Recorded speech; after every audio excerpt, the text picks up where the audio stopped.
States and Israel are on speaking terms, Prime Minister Benjamin Netanyahu spoke to Congress today about the increasing sanctions in Iran. Later, good news about ISIS. The terrorist group has released nearly 20 prisoners. Why this random act of kindness may have happened. Coming up. Plus, who says you get a little lift in on the ACE train? The story of a woman whose subway car exercise videos are going viral, heading your way. Hello and welcome to MCTV News Live. Today is March 4th, 2015. I'm Laura Platts. And I'm Brendan Berniger.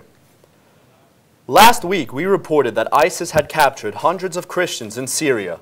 This week, we bring you happier news. 19 of these captives have been released, and 10 more are expected to be released after a short time in captivity. Due to the infamous inhumane treatment of prisoners, ISIS's unexpected, merciful act has puzzled many. The group has not explained its decision, although it is believed to be linked to the fact that some of the prisoners were relatives of an ISIS Sharia judge. The captives have returned to their hometown and are keeping quiet. Israeli Prime Minister Benjamin Netanyahu spoke to the U.S. Congress today. This marks the first time an Israeli Prime Minister visited the capital. Netanyahu spoke to a joint session of Congress about the importance of increasing sanctions on Iran, a policy House Republicans support, but President Obama does not. This visit has taken a toll on Netanyahu's approval rating in the heat of his re-election campaign. Israeli polls suggest the country is divided on whether the visit was a good idea, only adding to the several scandals the Prime Minister is already facing. Kentucky Senator Rand Paul won the presidential straw poll at the Conservative Political Action Conference on Saturday for the third year in a row. Wisconsin Governor Scott Walker came in second, reflecting a rising popularity among the GOP grassroots.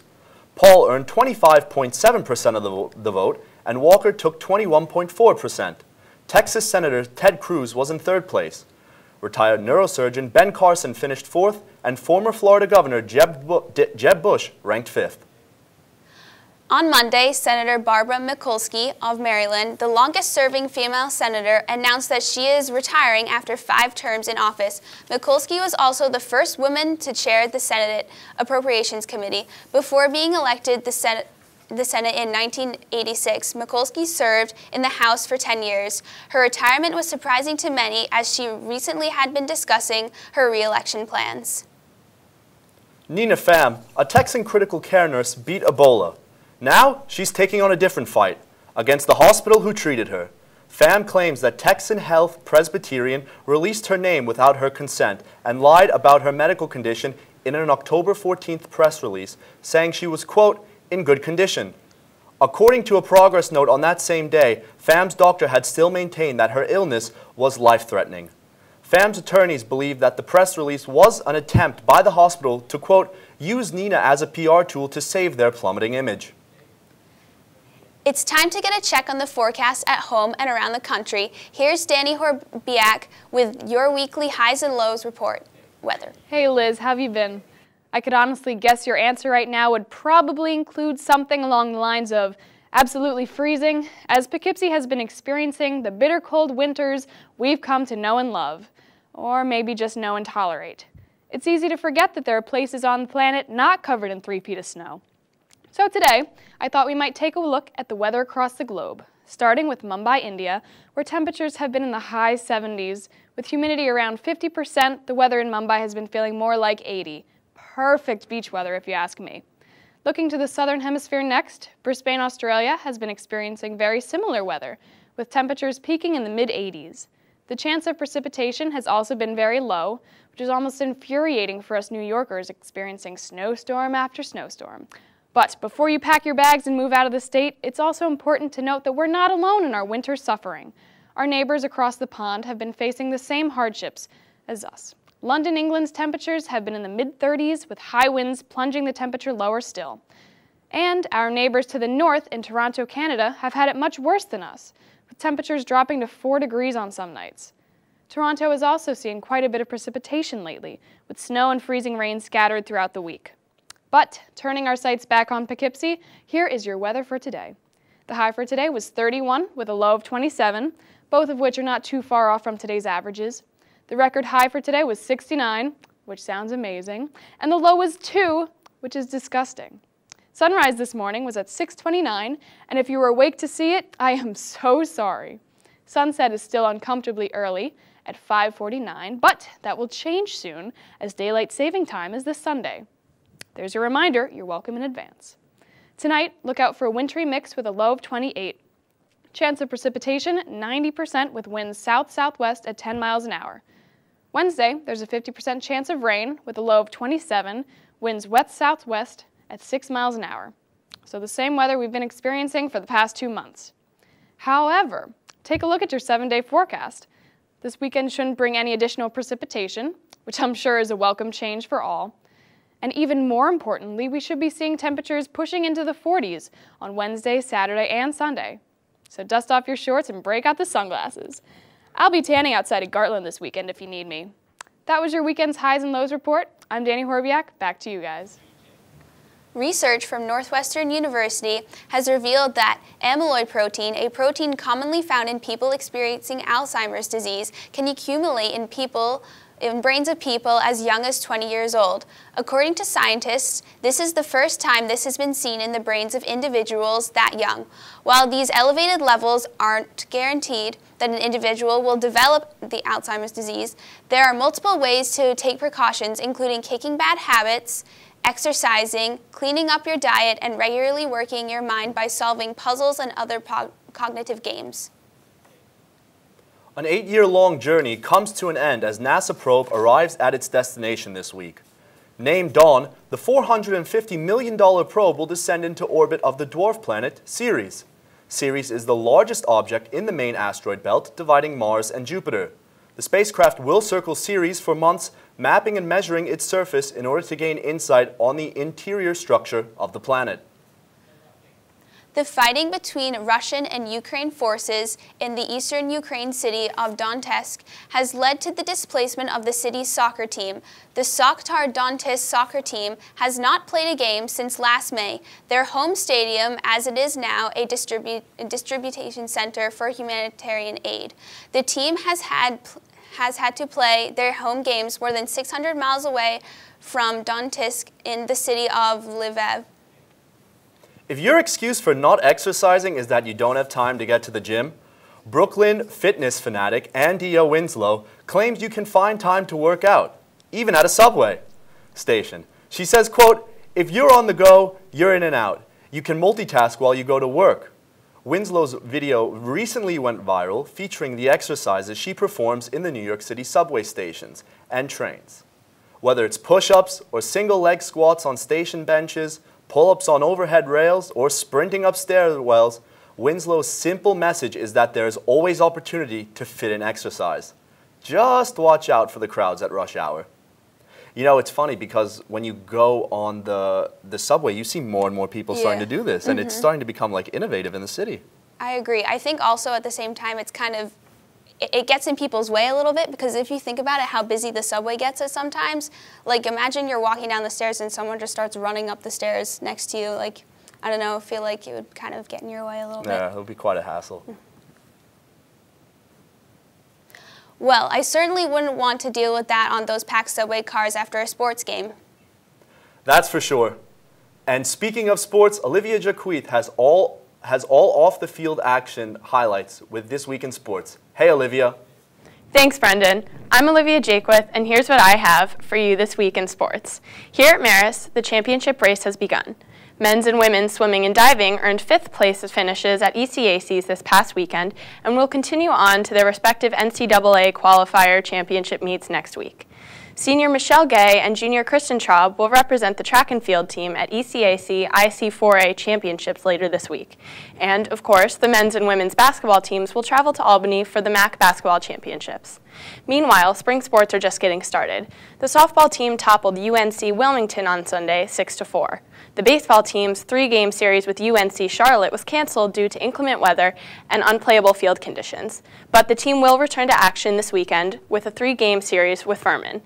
Men's and women's lacrosse will face Stony Brook and Hofstra, respectively, at home in this week. In national news, Chicago Bulls shooting guard Jimmy Butler is expected to miss 3 to 6 weeks with a sprained left elbow after he collided with Clippers center DeAndre Jordan 3 minutes into the second half Sunday. This comes just after the announcement that starting point guard Derrick Rose will be out 4 to 6 weeks following surgery to repair his torn right medial meniscus. In the NFL, Detroit Lions have opted not to tag defensive tackle Ndamukong Suh and let him test free agency. One of the most dominant defensive players in the NFL, Suh is now looking to become the richest defensive player.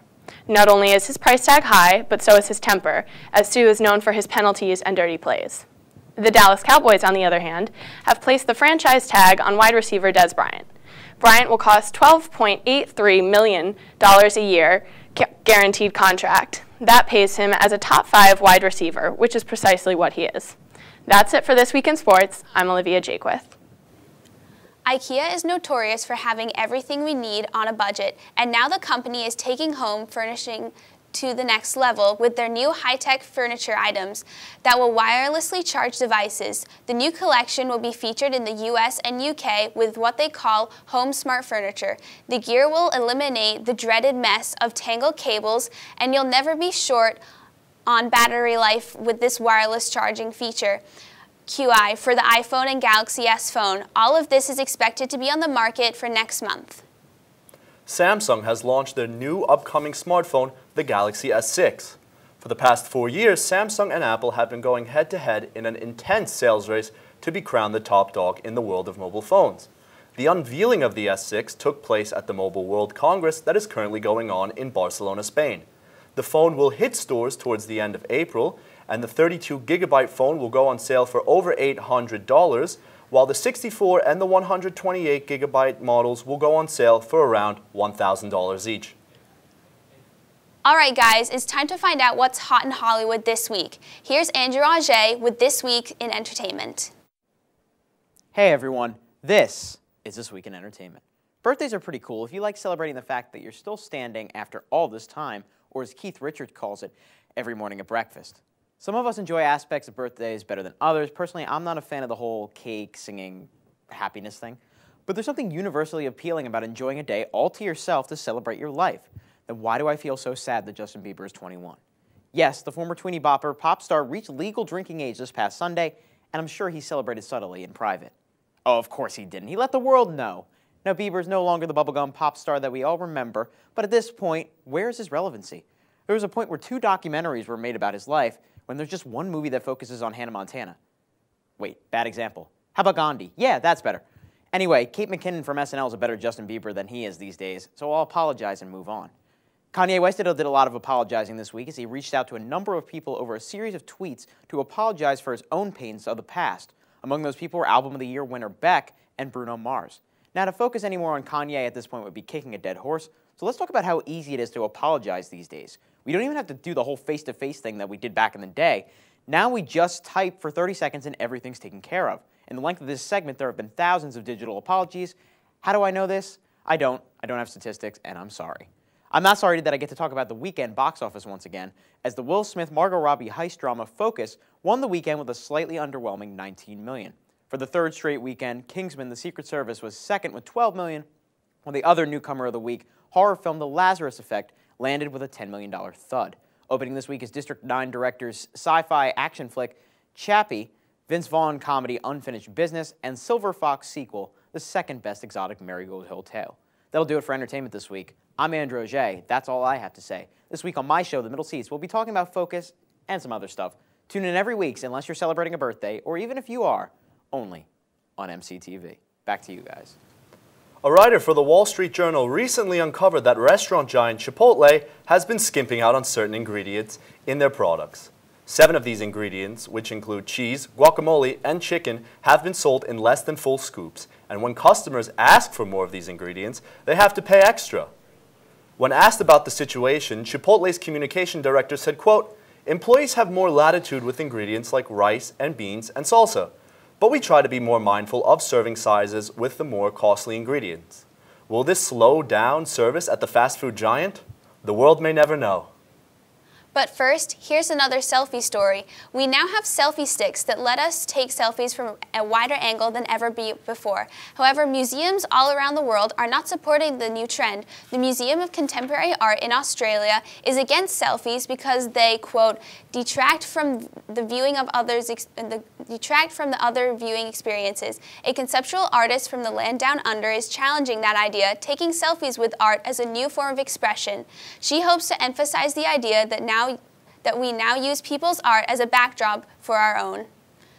I think this story is kind of ridiculous that they're trying to like ban the use of selfies in museums, because I feel it's like respectful to the artist if you feature them in your own selfies. It kind of gives them a little bit of publicity as well. Yeah, true. I think that's a good point. But yet again, I just think there's just been so many selfies that are going on, and you know, like I understand where they're coming from, but yet again, I think you're right in a sense. Yeah. Art is very subjective. Some people see it as one way and some see it as another. Apparently, the same is true for a certain viral internet dress. Is it gold and white? Is it black and blue? Brianna Flynn is here to push through all the drama. What's up, Brianna? Thanks, Brendan, and what's up, Marist? I'm Brianna Flynn, and if you've been on social media or have even just been breathing over the past few days, I'm pretty sure you already know what I'm about to ask. What's up with the dress? Seriously, you could say the phrase, the dress, and everyone would immediately start shouting out random colors. Even though it was the finale of How to Get Away with Murder last Thursday, most of the trending topics on Twitter were variations of, what color is this dress? People have even come up with the craziest explanations for it. If you saw black and blue, you were depressed. Or the picture was a virus. Or according to my mother, it was a sign of impending detrimental eye issues. The real explanation is something about your retinas and cones, proving yet another reason why I'm studying communications instead of science. And now that I have my own conclusion, today I'm clearly wearing white and gold in honor of the dress's real colors. I'm sure a lot of people want to say that this whole dress fiasco is a sad representation of American society, but it's also just really fascinating. Over the past few months, we've had a lot of extreme trending topics, from the serious to the ridiculous. Ebola, hashtag Alex from Target, the measles, John Travolta, and now the dress. Every news outlet was reporting on it, and it was probably the one thing, from Tumblr to Twitter to Facebook, that moms and kids could agree upon posting about.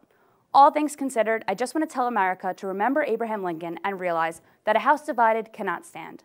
Think about it. Do you know how much we could get done if we all just pick a side and band together like this on actual important issues? I don't think this country has cared about anything this much since like 2011, when nobody would shut up about Justin Bieber's bowl cut. If the 2016 elections go like Dressgate, maybe people will actually vote. Regardless about what it means about today's society, the dress is what's up this week. I hope you all pick a side and then go spend some time staring at more important things like your textbooks. Just kidding. I'm Brianna Flynn, and that's what's up. Back to you guys. College students like to jokingly say, the thirst is real. But according to this next story, they really have no idea how accurate they are. Jerome Clemens of Boynton Beach, Florida, was arrested and charged with 1 count of arson last week for an incident back in December, in which he burned down a 4-wheeled ATV and part of his house after his niece refused to go on a beer run for him. Clemens, 44, was so angry with his niece, Rob-Isha Felton, that she inflicted second-degree burns on himself and caused damage to his home. This is similar to another bizarre crime for Clemens, who was charged with disorderly conduct in 2012 for calling 911 to say he had a cold. Moving right along, here's Peter Malavender with the second part of his new series of exclusive interviews. Hey, Peter. Thanks, Liz. Tonight we continue our series of interviews featuring Marist faces we all know by name, but not necessarily by face. Last week I sat down with Director of Security and Safety John Gildard. That interview is available on our YouTube page. But tonight the star of the show is Miss Deborah DiCaprio. She's the Vice President and Dean for Student Affairs here at Marist College. You may recognize the name in those emails warning you to pack up before spring break. Here is a bit of our interview. Hi, Mrs. DiCaprio. Thank you so much for coming in and talking to us today. I want to start by asking you, tell me a little bit about your history here at Marist and what a typical day is like for you. Sure. Well, I've been at Marist for 33 years, and I started out as a mentor, actually living and working in Sheehan Hall. And then I moved over to Marion Hall and worked there. So I spent a lot of time working with, you know, the resident directors and other people who, you know, would provide supports. We provided support services to freshmen. Then I had the opportunity to apply for the assistant dean job. There were there was one assistant dean at that point, and when that person left, they decided to turn that position into 2 positions. So I applied for one of them and got that position. I can't say enough about the people who work in student affairs.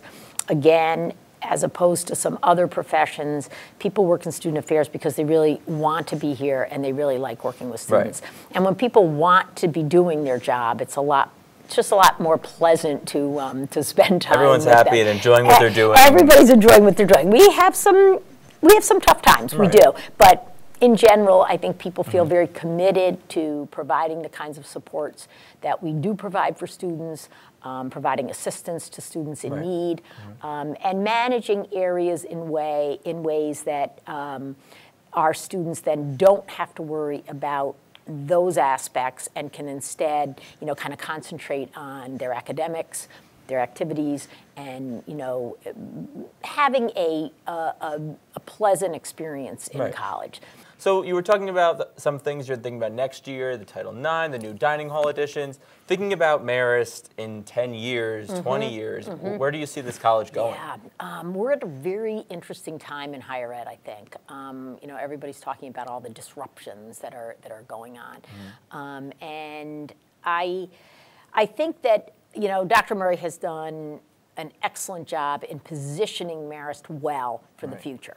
And, it will be, we're all, going to miss him terribly when he moves on. But I think that he has done a lot in his 36 or 37 years to make sure that Marist is at a point right now where, as compared to some other schools like us, we're in a very good position. One quick last question I want to ask you, just something fun. If you had to describe Marist in one word, what would it be? I would have to say community. That's what I would say too. Yeah, I just really feel that, and it's layered. I mean, I feel that the people that I work with, my direct team, I think we have a great community. But then when you add the rest of the people from student affairs in there, that's another great community. And then you add the students, it's another great community, faculty and others. And I think that's really where it begins, is that we have this commitment to ourselves and then to others, and treat each other the way others, the way we would like to be treated by others. And I think it really, there is something here that really does speak to that in just our everyday work. And I love being a part of the Marist community. Thank you for coming in, taking the time talking with me. It was great meeting you. Thank you for your emails. Always check them out. It's a good PSA. Thank you, Peter. It was nice talking to you. Good talking to you. And if you'd like to see my unedited interview with Ms. DiCaprio, head over to our Facebook page, youtube.com/MCTVHD. Back to you guys. The days of the big high school fight on the playground after class are not so far gone. A group of Alabama girls who were arguing on Facebook decided to take their issues to a local park. The plan was to fight, videotape it, and post the video online. As the fighting escalated, two teenage boys pulled out guns and began firing at the girls, fatally striking 14-year-old Kiara Owen Rice. Authorities believe one of the men may have been romantically involved with Rice. So to hear that is just shocking. Yeah. When you think of a high school, you think of a safe environment, not somewhere where you should go and weapons should be involved, or especially fighting in that sense. Definitely, I think that the issue with guns in school and just like people having access to those weapons at that age is just, they should not have that. That's all the news. That is all the news that is new tonight. Be sure to watch us on YouTube at youtube.com/MCTVHD and follow us on Instagram. I'm Laura Platts. And I'm Brendan Berniger. Good night.